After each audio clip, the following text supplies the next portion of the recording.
গোপন গোয়েন্দা রিপোর্ট সামনে চলে এসেছে। বাংলাদেশের অভ্যন্তরে কি চক্রান্ত চলছে, ভয়ঙ্কর ষড়যন্ত্রের বীজ বপন করা হয়েছে এবং সেই গোয়েন্দা রিপোর্টের বেশ কিছু তথ্য আজ তাক বাংলার হাতে চলে এসেছে। কি বলা হচ্ছে সেখানে বলা হচ্ছে যে এই রকম একটা সিচুয়েশন তৈরি করা হবে যে বাংলাদেশের, ঠিক দেখেছেন আপনারা টাইটেলে, যে 4টে টুকরো করা হবে প্রাদেশিকভাবে, মানে প্রদেশ ভিত্তিতে 4খানা টুকরো করা হবে। এই রকম একটা ভয়ঙ্কর ষড়যন্ত্র চলছে এবং এই ষড়যন্ত্রের নেপথ্য কারিগর যদি কাউকে বলতে হয় তাহলে অবশ্যই কিন্তু মোহাম্মদ ইউনূসের নেতৃত্বাধীন যে উপদেষ্টা মণ্ডলী রয়েছে সেই উপদেষ্টা মণ্ডলীর একটা, এবং বলা ভালো যে মোহাম্মদ ইউনূসের মস্তিষ্ক প্রসূত এই বিষয়। এবং একই সঙ্গে এই যে ষড়যন্ত্র তিনি কিভাবে করছেন বা করাচ্ছেন সেটা হচ্ছে গিয়ে নবগঠিত যে রাজনৈতিক দল বাংলাদেশের জাতীয় নাগরিক পার্টি এনসিপি, সাজ্জিস আলম, হাসনাত আবদুল্লাহ, নাহিদ ইসলাম, এদের মতন নেতাদের দ্বারা তৈরি যে পার্টি, সেই পার্টি নাকি এই রকম নানাবিধ ষড়যন্ত্রের প্ল্যানিং সব রেডি করছে। আমরা এই বিষয়টা আরও বিস্তারিত জানার চেষ্টা করব। আমি অনলাইনে যোগাযোগ করেছি বাংলাদেশের বিখ্যাত সাংবাদিক শাহিদুল হাসান খোকনের সঙ্গে। শাহিদুল ভাই, আপনাকে স্বাগত জানাচ্ছি আজ তাক বাংলায়। এবং আপনার কাছে যেটা জানতে চাইব সেটা হচ্ছে গিয়ে এই যে ভয়ঙ্কর ষড়যন্ত্র, মানে যে কথাটা আমরা আজকে আলোচনা করব, এই ষড়যন্ত্র ঠিক কিভাবে ফাঁস হলো এবং কোন গোয়েন্দা রিপোর্ট, এটা যদি একটু বিস্তারিত আমাদের ভিউয়ার্সদের বলেন। ধন্যবাদ স্বপন। দেখুন, বাংলাদেশের যে সরকার ব্যবস্থা এখন রয়েছে, অন্তর্বর্তীকালীন সরকার, হ্যাঁ, এই সরকার মূলত আমরা নিরপেক্ষ সরকার উপর থেকে দেখলেও এই সরকার একটি রাজনৈতিক সরকার। রাজনৈতিক সরকার এ কারণেই বলছি যে একটি রাজনৈতিক দলের নির্বাচিত সরকারকে উৎখাত করে মূলত এই সরকারটি প্রতিষ্ঠিত হয়েছে। তার মানে এটি যে বাংলাদেশের যারা তৎকালীন সময়ে রাষ্ট্র ক্ষমতায় ছিলেন, সেই বাংলাদেশ আওয়ামী লীগের যারা অপোজিশন, যারা তাদের পতন চেয়েছে, তাদের দ্বারা মানে কি বলে যে সংগঠিত একটি গ্রুপই মূলত এই সরকারকে ক্ষমতায় বসিয়েছে। এবং তৎকালীন সময়ে তারা এটাকে ছাত্র জনতার সরকার বললেও পরবর্তীতে এই ছাত্র জনতার মধ্য থেকে একটি নতুন রাজনৈতিক দলের আত্মপ্রকাশের পর মানুষের কাছে এটির মুখোশ খুলে গেছে যে এটি আসলে একটি রাজনৈতিক সরকার, যে রাজনৈতিক দলটি গঠিত হয়েছে তাদের সরকার। এবং সরকারের উপদেষ্টা বা সরকারের সংশ্লিষ্টরা অনেকেও মাঝে মধ্যে সে কথা মুখ ফসকে বলে ফেলছেন।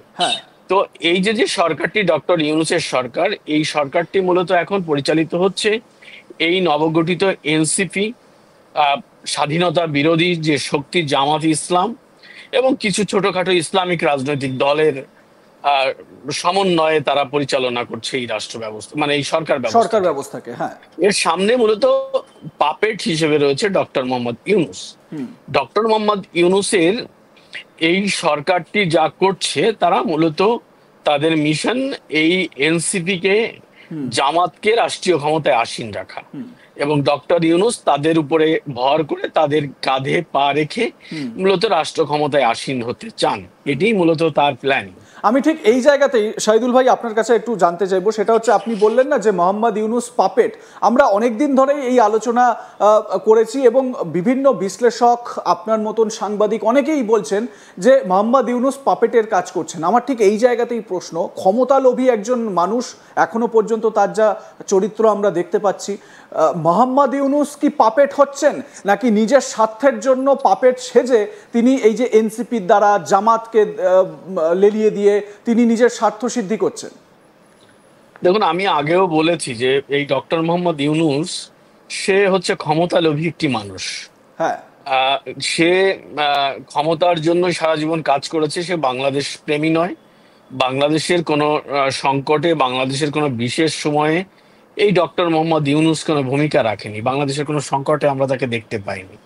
এবং সে মূলত ক্ষমতালোভী এই কারণেই বলছি যে 2008 সালেও সে একবার চেষ্টা করেছিল যে দুই প্রধান রাজনৈতিক দলকে মাইনাস করে, তাদের দুই নেত্রীকে মাইনাস করে নতুন একটি সরকার, মানে তার নেতৃত্বে একটি সরকার প্রতিষ্ঠিত করা। এবং তৎকালীন সময়ে সে কিন্তু নাগরিক শক্তি নামে একটি রাজনৈতিক দল গঠন করেছিলেন, এবং পরবর্তীতে যখন জনগণ দ্বারা প্রত্যাখ্যাত হন, তখন সে পালিয়ে একরকম দলবল ফেলে, রাজনীতি ফেলে চলে যায়।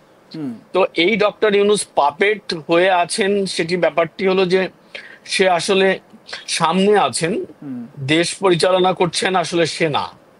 পাপেট বলছি যে তাকে সামনে রাখা হয়েছে, কিন্তু সে যেহেতু লোভী মানুষ, সবকিছু জেনে শুনেই সে এটা করছে। মানে তার যে রোল সে জেনে শুনেই প্লে করছে, সেটি যে আমি সামনে থাকবো, আমাকে দেখিয়ে দেশের জঙ্গিবাদের উত্থান হোক, এবার দেশে যা খুশি হোক, কোনো সমস্যা নেই, আমি সরকার প্রধান থাকলেই হয়। আপনি জানেন যে আজকে বাংলাদেশে বাইতুল মোকাররমে, আমাদের যেটা জাতীয় মসজিদ বলা হয়, সেখানে আজকে প্রকাশ্যে একটি দল মিছিল করেছে, একটি সম্প্রদায়, যে আমরা সবাই মানে তুমি কে আমি কে, জঙ্গি জঙ্গি। তো তারা নিজেদেরকে জঙ্গি পরিচয় দিচ্ছে, এবং এই গোষ্ঠীটি মূলত এই ডক্টর ইউনূসের আশীর্বাদ পুষ্ট। যখন ডক্টর ইউনূসের বিরুদ্ধে কোনো কথা হচ্ছে, কোনো গণ আন্দোলনের অবস্থা তৈরি হচ্ছে, বা কোনো ধরনের ইনিশিয়েটিভ নেওয়া হচ্ছে বাংলাদেশে, তখনই এরা বলছে যে ডক্টর ইউনূসই ভালো, তাকে ক্ষমতায় রাখতে হবে। তো মূলত এই জঙ্গি গোষ্ঠীর দ্বারা নিয়ন্ত্রিত এই সরকার, ডক্টর ইউনূস সে এই জঙ্গি গোষ্ঠীকে সাপোর্ট দিচ্ছে জেনে শুনেই, কিন্তু সে কোনো রিস্ক নিচ্ছে না। তার একটা মব বাহিনী আছে, তার বিভিন্ন বাহিনীতে তার সমর্থক গোষ্ঠী আছে, তারা মূলত তাদের স্বার্থ সিদ্ধি, মানে ইউনূসের স্বার্থ সিদ্ধির জন্যই তারা কাজ করছে, কিন্তু ইউনূস কোনো রিস্ক নিচ্ছে না। মানে আপনি যে প্রশ্নটি করলেন, তার উত্তর হচ্ছে যে ইউনূস পাপেট, কিন্তু সে জেনে শুনেই পাপেট হয়ে বসে আছে। একদমই ঠিক। এই জায়গা থেকেই আপনি যেরকম বললেন যে আমরা সাম্প্রতিক মানে এই দু একদিনের মধ্যে গোপালগঞ্জে কি সিচুয়েশন বা কি পরিস্থিতি তৈরি হয়েছিল সেটা আমরা দেখেছি। শেখ মুজিবের মাটিতে মুজিবের ইতিহাসকে মুছে দেওয়া বা ৭১-এর মুক্তিযুদ্ধের ইতিহাসকে পুরোপুরি মুছে দেওয়ার মতন বুকের পাটা বোধহয় এখনো পর্যন্ত তৈরি হয়নি, কারণ আওয়ামী লীগের নেতাকর্মীরা বা সাধারণ মানুষ তারা নিজেদের প্রাণ বিলিয়ে দিতে পারেন, কিন্তু মুজিবের যে কবরস্থান, যে সমাধিস্থল, সেই জায়গাটাকে তারা কোনোভাবে নষ্ট হতে দেবেন না। এটা তার একটা প্রমাণ আমরা দেখলাম। আমাদের কাছে সেই ছবিও আছে শহীদুল ভাই, আমরা আজ তাক বাংলায় সেই ছবিও দেখিয়েছি, আমাদের এই আলোচনা চলাকালীন সেই ছবিও দেখাবো কিভাবে একদিকে সেনাবাহিনী, বাংলাদেশ সেনা নির্বিচারে গুলি চালাচ্ছে, এবং তারা একদম মানে টার্গেট করে সাধারণ মানুষকে একেবারে টার্গেট করে গুলি চালানো হচ্ছে। সেই ছবিটাও আমাদের হাতে এসেছে, সেই ছবিও আপনাদের দেখাচ্ছি। এর আগেও আপনারা আজ তাক বাংলায় এই ছবি দেখতে পেয়েছেন, কীরকমভাবে একেবারে বলা যায় প্ল্যান করে যে একটা টার্গেট সেট করে তৈরি করা, এটা বোঝা যাচ্ছে।